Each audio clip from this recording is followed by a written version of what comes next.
यकीन मानिए अगर आपने इस वीडियो पर क्लिक किया है तो आप निश्चित रूप से उन लोगों के बीच से हैं जो आप वास्तव में अपने जीवन से कुछ चाहते हैं।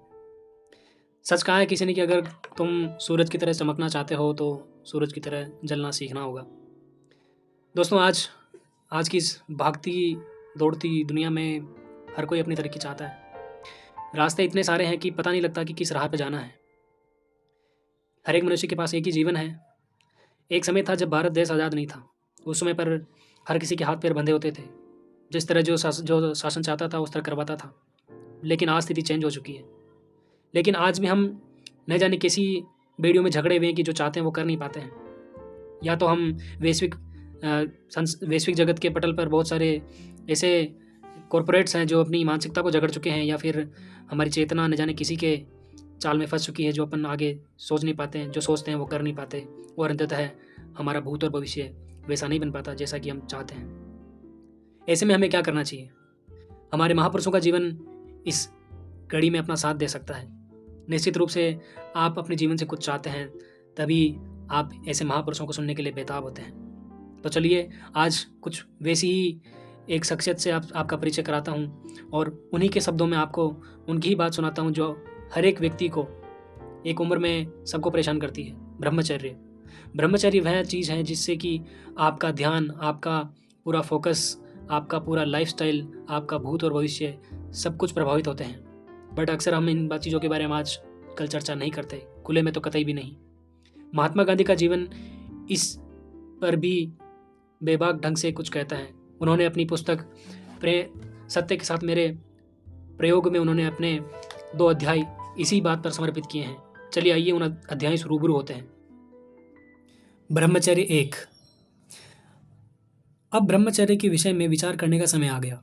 एक पत्नी व्रत का तो विवाह के समय से ही मेरे हृदय में स्थान था।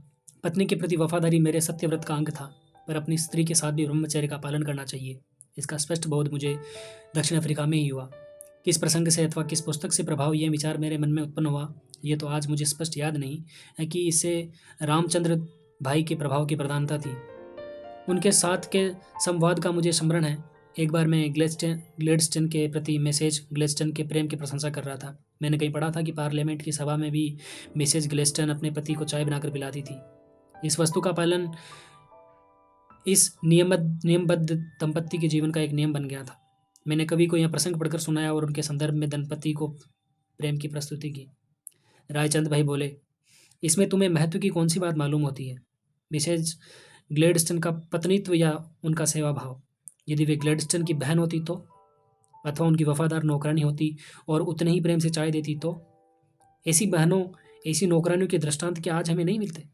और नारी जाति के बदले ऐसा प्रेम यदि तुमने नर जाति में देखा तो क्या तुम्हें सानंद आश्चर्य न होता? तुम मेरे इस कथन का पर विचार करना। रायचंद भाई स्वयं विवाहित थे। याद पड़ता है कि उस समय तो मुझे उनके ये वचन कठोर लगे थे, पर इन वचनों ने मुझे इस चुंबक की तरह झगड़ लिया। मुझे लगा कि पुरुष सेवक की स्वामी भक्ति का मूल्य पत्नी की प्रतिनिष्ठा के मूल्य से 1000 गुना अधिक है। पति पत्नी में ऐक्य होता है, इसलिए उनमें परस्पर प्रेम हो तो कोई आश्चर्य नहीं। मालिक और नौकर के बीच वैसा प्रेम प्रयत्नपूर्वक विकसित करना होता है। दिन पर दिन कवि के वचनों का बल मेरी दृष्टि में बढ़ता प्रतीत हुआ।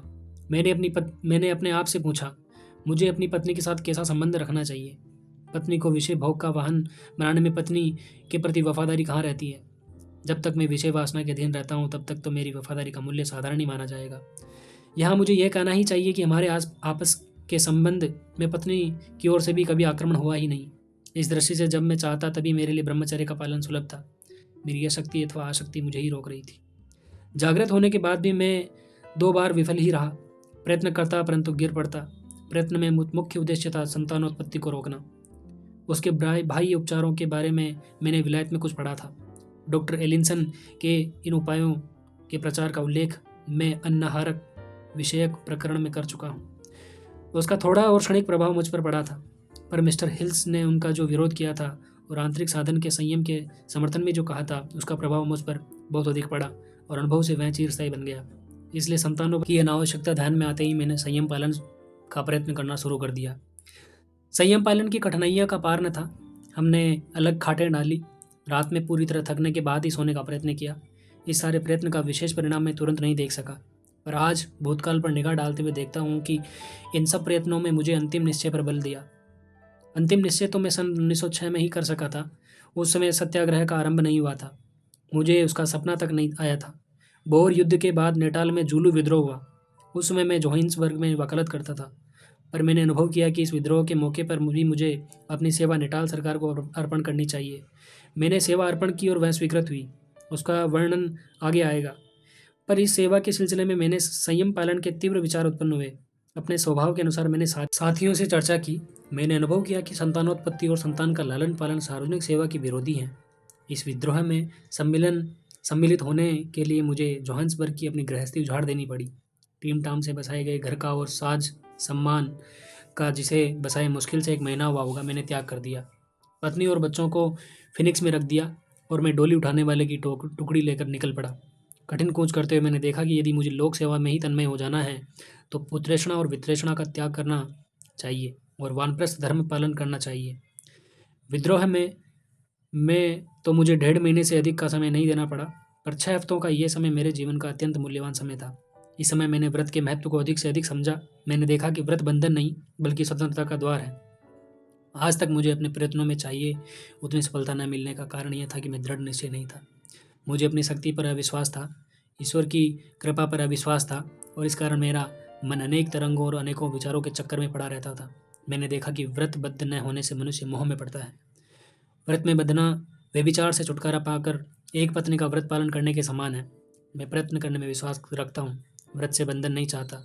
यह वचन निर्बलता की निशानी है और इसके सूक्ष्म रूप से भोग की वासना छिपी होती है।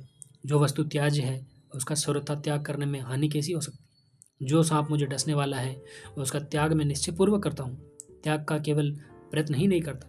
मैं जानता हूँ कि केवल प्रयत्न के भरोसे रहने में मृत्यु निहित है। प्रयत्न में सांप की विकरालता के एक स्पष्ट ज्ञान का अभाव है। इसी तरह हम केवल वस्तु के त्याग का प्रयत्न करते हैं, उस वस्तु के त्याग के औचित्य के बारे में हमें स्पष्ट दर्शन नहीं हुआ है। यह सिद्ध होता है आगे चलकर मेरे विचार बदल जाएं तो ऐसी शंका करके प्राय हम व्रत लेने से डरते हैं। इस विचार में स्पष्ट दर्शन का अभाव ही है। इसलिए निष्कुलानंद ने कहा है, त्याग न टके रे वैराग बिना। जहाँ अमुक वस्तु के प्रति संपूर्ण वैराग्य उत्पन्न हो गया है वहाँ उसके विषय में व्रत लेना अनिवार्य हो जाता है। इसके बाद वे दूसरे अध्याय में ब्रह्मचर्य 2 में क्या लिखते हैं, आइए आगे चलते हैं। अच्छी तरह चर्चा करने और गहराई से सोचने के बाद सन 1906 में मैंने ब्रह्मचर्य का व्रत लिया। व्रत लेने के दिन तक मैंने धर्म पत्नी के साथ सलाह नहीं की थी, पर व्रत लेते समय की। उसकी ओर से मेरा कोई विरोध नहीं हुआ। यह व्रत मेरे लिए बहुत कठिन सिद्ध हुआ। मेरी शक्ति कम थी। मैं सोचता विकारों को कैसे दबा सकूंगा। अपनी पत्नी के साथ विकारयुक्त संबंध का त्याग मुझे एक अनोखी बात मालूम होती थी। फिर भी मैं साफ देख सकता था कि यह मेरा कर्तव्य है। मेरी नीयत शुद्ध थी। यह सोचकर कि भगवान शक्ति देगा, मैं इसमें कूद पड़ा। आज 20 बरस बाद उस व्रत का स्मरण करते हुए मुझे सानंद आश्चर्य होता है। संयम पालन की वृत्ति तो मुझ में 1901 से ही प्रबल थी और मैं संयम पाल भी रहा था। पर जिस स्वतंत्रता और आनंद का उपभोग मैं अब करने लगा, सन 1906 के पहले उसके वैसे उपयोग का स्मरण मुझे नहीं है, क्योंकि मैं उस समय वासनाबद्ध था। किसी भी समय उसके वश में हो सकता था। अब वासना मुझ पर सवारी करने में असमर्थ हो गई। साथ ही मैं अब ब्रह्मचर्य की महिमा को अधिकाधिक समझने लगा। व्रत मैंने फिनिक्स में लिया था। घायलों की सेवा शुश्रूषा के काम से छुट्टी पाने पर मैं फिनिक्स गया था। वहाँ मुझे तुरंत जोहानिसबर्ग जाना था। मैं वहाँ गया और 1 महीने के अंदर ही सत्याग्रह की लड़ाई का श्री गणेश हुआ। मानो ब्रह्मचर्य व्रत मुझे उसके लिए तैयार करने ही आया हो। सत्याग्रह की कोई कल्पना मैंने पहले से करके नहीं रखी थी। उसकी उत्पत्ति अनायास अनिच्छा पूर्व ही हुई थी। पर मैंने देखा कि उससे पहले मेरे सारे कदम फिनिक्स जाना, जोहानिसबर्ग का भारी घर खर्च कम कर देना, अंत में ब्रह्मचर्य व्रत लेना मानो उसकी तैयारी के अनुरूप ही थे। ब्रह्मचर्य के संपूर्ण पालन का अर्थ है ब्रह्म दर्शन। यह ज्ञान मुझे शास्त्र द्वारा नहीं हुआ। यह अर्थ मेरे सामने क्रम क्रम से अनुभव सिद्ध होता गया। उसके समय संबंध रखने वाले शास्त्र वाक्य मैंने बाद में पढ़े।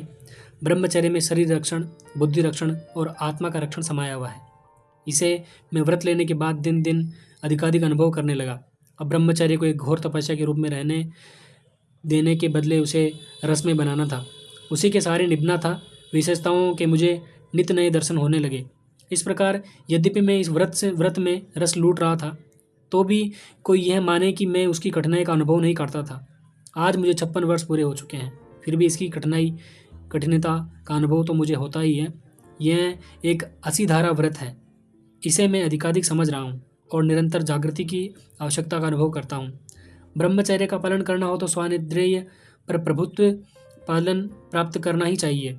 मैंने स्वयं अनुभव किया कि यदि स्वाद का जीत लिया जाए तो ब्रह्मचर्य का पालन बहुत सरल हो जाता है। इस कारण अब से आगे के मेरे आहार संबंधी प्रयोग केवल अन्नाहार की दृष्टि से नहीं, बल्कि ब्रह्मचर्य की दृष्टि से होने लगे। मैंने प्रयोग करके अनुभव किया कि आहार थोड़ा सादा, बिना मिर्च मसाले और प्राकृतिक स्थिति वाला होना चाहिए। ब्रह्मचारी का आहार वन पक्व फल है। इसे अपने विषय में तो मैंने 6 वर्ष तक प्रयोग करके देखा। जब मैं सूखे और हरे वन पक्व फलों पर रहता था, तब जिस निर्विकार अवस्था का अनुभव मैंने किया, वैसा अनुभव आहार में परिवर्तन बाद मुझे नहीं हुआ। फलाहार के दिनों में ब्रह्मचर्य स्वाभाविक हो गया। दुग्धाहार के कारण यह कष्ट साध्य बन गया। मुझे फलाहार से दुग्धाहार पर क्यों जाना पड़ा, इसकी चर्चा में यथास्थान करूंगा। यहाँ इतना कहना काफ़ी है कि ब्रह्मचारी के लिए दूध का आहार व्रत पालन में बाधक है। इस विषय में मुझे शंका नहीं। इसका कोई यह अर्थ न करें कि ब्रह्मचारी मात्र के लिए दूध का त्याग इष्ट है। ब्रह्मचार्य पर आहार का कितना प्रभाव पड़ता है, इसके संबंध में बहुत प्रयोग करने की आवश्यकता है। दूध के समान स्नायु पोषक और उसकी उतनी सरलता से पचने वाला फलाहार मुझे अभी तक नहीं मिला, और न कोई वैद्य, हकीम या डॉक्टर ऐसे फलों अथवा अन्न की जानकारी दे सका है। अतएव दूध को विकारोत्पादक वस्तु जानते हुए भी मैं उसके त्याग की सलाह अभी किसी को नहीं दे सकता। ब्रह्मचारी उपचारों में जिस तरह के आहार के प्रकार और परिमाण की मर्यादा आवश्यक है, उसी तरह उपवास के बारे में भी समझना चाहिए। इंद्रियां इतनी बलवान हैं कि उन्हें चारों तरफ से, ऊपर से, नीचे से यूं 10 दिशाओं से घेरा जाए तो ही वे अंकुश में रहती है। सब जानते हैं कि आहार के बिना वे काम नहीं कर सकती। अतएव इंद्रिय दमन के हेतु स्वेच्छापूर्वक किसी किए गए उपवास से इंद्रिय दमन में बहुत मदद मिलती है। इसमें मुझे कोई संदेह नहीं। कई लोग उपवास करते हुए भी विफल होते हैं। उसका कारण ये है कि उपवास ही सब कुछ कर सकेगा ऐसा मानकर वे केवल स्थूल उपवास करते हैं और मन से 56 भोगों का स्वाद लेते रहते हैं। उपवास की समाप्ति पर क्या खाएंगे, इसके विचारों का स्वाद लेते रहते हैं और फिर शिकायत करते हैं कि न स्वादेंद्रिय का संयम सदा, नहीं जनेंद्रिय का संयम। उपवास की सच्ची उपयोगिता वहीं होती है जहाँ मनुष्य का मन भी देह दमन में साथ देता है। तात्पर्य यह है कि मन में विषय भोग के प्रति विरक्ति आनी चाहिए। विषय की जड़ें मन में रहती हैं। उपवास आदि साधनों से यद्यपि बहुत सहायता मिलती है, फिर भी वह अपेक्षाकृत कम ही होती है। कहा जा सकता है कि उपवास करते हुए मनुष्य भी विषयासक्त रह सकता है, पर बिना उपवास की विषयाशक्ति को जड़मूल से मिटाना संभव नहीं। अतएव ब्रह्मचर्य के पालन में उपवास अनिवार्य अंग है। ब्रह्मचारी का प्रयत्न करने वाले बहुतेरे लोग विफल होते हैं, क्योंकि वे खाने पीने, देखने सुनने इत्यादि में अब्रह्मचारी की तरह रहना चाहते हुए ब्रह्मचारी का पालन करने की इच्छा रखते हैं। यह प्रयत्न वैसा ही कहा जाएगा जैसे गर्मी में जाड़े का अनुभव करने का प्रयत्न। संयमी और स्वेचारी के, भोगी और त्यागी के जीवन में भेद होना चाहिए। साम्य होता है, पर वह ऊपर से देखने भर का। भेद स्पष्ट प्रकट होना चाहिए। आँख का उपयोग दोनों करते हैं। ब्रह्मचारी देवदर्शन करता है, भोगी नाटक सिनेमा में लीन रहता है। दोनों कान का उपयोग करते हैं, पर एक ईश्वर भजन सुनता है, दूसरा विलासी गाने सुनने में रस लेता है। दोनों जागरण करते हैं, पर एक जागृत अवस्था में हृदय मंदिर में विराजे हुए राम की आराधना करता है, दूसरे को नाच गाने की गुन में सोने का आनंद का होश ही नहीं रहता। दोनों भोजन करते हैं, पर एक शरीर रूपी तीर्थ क्षेत्र को निभा भर के देह को भाड़ा देता है, दूसरा स्वाद के लिए देह में अनेक वस्तुएं भरकर उसे दुर्गंध का घर बना डालता है। इस प्रकार दोनों के आचार विचार में यह अंतर दिन ब दिन बढ़ता जाता है, घटता नहीं। ब्रह्मचर्य का अर्थ है मन वचन से समस्त इंद्रियों का संयम। इस संयम के लिए ऊपर बताए गए त्यागों की आवश्यकता है। इसे मैं दिन प्रतिदिन अनुभव करता रहा हूँ और आज भी कर रहा हूँ। त्याग के क्षेत्र की सीमा नहीं है, जिससे ब्रह्मचारी की कोई भी सीमा नहीं है। कोई ब्रह्मचारी की महिमा की कोई सीमा नहीं।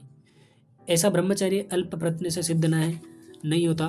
करोड़ों लोगों के लिए वह सदा केवल आदर्श रूप ही रहेगा, क्योंकि प्रयत्नशील ब्रह्मचारी अपनी त्रुटियों का नित्य दर्शन करेगा, अपने अंदर कोने कोने में छिपकर बैठे हुए विकारों को पहचान लेगा और उन्हें निकालने का सतत प्रयत्न करेगा। जब तक विचारों का इतना अंकुश प्राप्त नहीं होता कि इच्छा के बिना एक भी विचार मन में ना आए, तब तक ब्रह्मचर्य संपूर्ण नहीं कहा जा सकता। विचार मात्र विकार है। मन को वश में करना और मन को वायु में वश में करने से भी कठिन है। फिर भी यदि आत्मा है तो यह वस्तु भी साध्य है ही। हमारे मार्ग में कठिनाइयाँ आकर बाधा डालती हैं। इसे कोई यह न माने कि वह असाध्य है, और परम अर्थ के लिए परम प्रयत्न की आवश्यकता हो तो उसमें आश्चर्य ही क्या है। परंतु ऐसा ब्रह्मचार्य केवल प्रयत्न साध्य नहीं है। इसे मैंने हिंदुस्तान में आने के बाद अनुभव किया। कहा जा सकता है कि तब मैं मूर्छावश में था। मैंने ये मान लिया था कि फलाहार से विकार समूल नष्ट हो जाते हैं, और मैं अभिमानपूर्वक यह मानता था कि अब मेरे लिए कुछ करना बाकी नहीं है। पर इस विचार के प्रकरण तक पहुँचने में अभी देर है। इस बीच इतना कह देना आवश्यक है कि ईश्वर साक्षात्कार के लिए जो लोग मेरी व्याख्या वाले ब्रह्मचर्य का पालन करना चाहते हैं, वे अपने प्रयत्न के साथ ही ईश्वर पर श्रद्धा रखने वाले हो तो उनकी निराशा का कोई कारण नहीं रहेगा। अतएव आत्मार्थी के राम नाम और राम कृपा ही अंतिम साधन है। इस वस्तु का साक्षात्कार मैंने हिंदुस्तान में ही किया। आपका बहुत बहुत धन्यवाद। नमस्कार। बापू के इन वचनों को आप भी आचरण में उतार कर निश्चित ही इस उपलब्धि का आनंद ले सकते हैं। इस श्रृंखला में हम आगे बहुत सारे उनकी कही हुई जीवन की बातों को आपके समक्ष रखने का प्रयास करते रहेंगे। आशा है आप उनकी बातों पर मनन करेंगे, चिंतन करेंगे और उन्हें आचरण में लाने का प्रयास करेंगे। आपका बहुत बहुत धन्यवाद।